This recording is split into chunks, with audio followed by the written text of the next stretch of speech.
Bad girl September 5th తమిళ్లో release అయ్యి ఇప్పుడు తెలుగు డబ్బుడ్ వర్షన్ లో నవంబర్ 4th నుంచి జియో హాట్స్టార్ లో స్ట్రీమ్ అవుతుంది. డైరెక్ట్ గా పాయింట్ కి వచ్చేస్తే సినిమా 1 hour 52 minutes ఉంటుంది. ఈ 2 hours లేని సినిమా కూడా నాకు చాలా లాగ్ అనిపించింది. నాకైతే మూవీ చూసాక ఏ సెక్టార్ ఆడియన్స్ కి సజెస్ట్ చేయాలో కూడా అర్థం కాలేదు. డైరెక్షన్ బాగుంది, వెట్రిమారన్ గారి ప్రొడక్షన్ వాల్యూస్ బాగున్నాయి, అంజలి శివమారన్ పర్ఫార్మెన్స్ సినిమాలో ఇవి మాత్రమే బాగుంటాయి. వీటి గురించి చూడొచ్చు, అది కూడా మీకు బాగా ఖాళీగా ఉంటేనే. ఇవన్నీ పర్లేదు అనిపించిన వాళ్ళు అనుకున్న పాయింట్ తో ఆడవాళ్ళకి ఒక మెసేజ్ ఓరియంటెడ్ ఫిల్మ్ గా తీయొచ్చు అని అనిపించింది.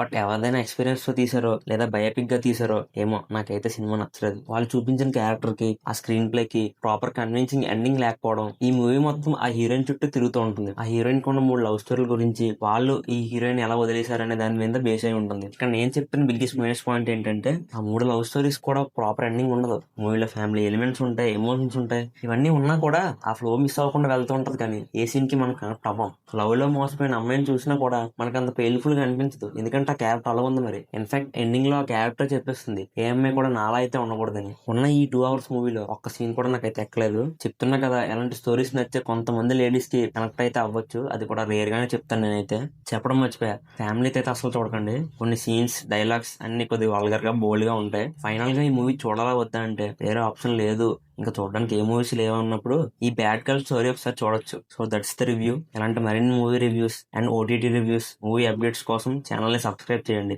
వీడియో నచ్చి డీటెయిలింగ్ గా అనిపిస్తే like and share. Signing off AVR talks.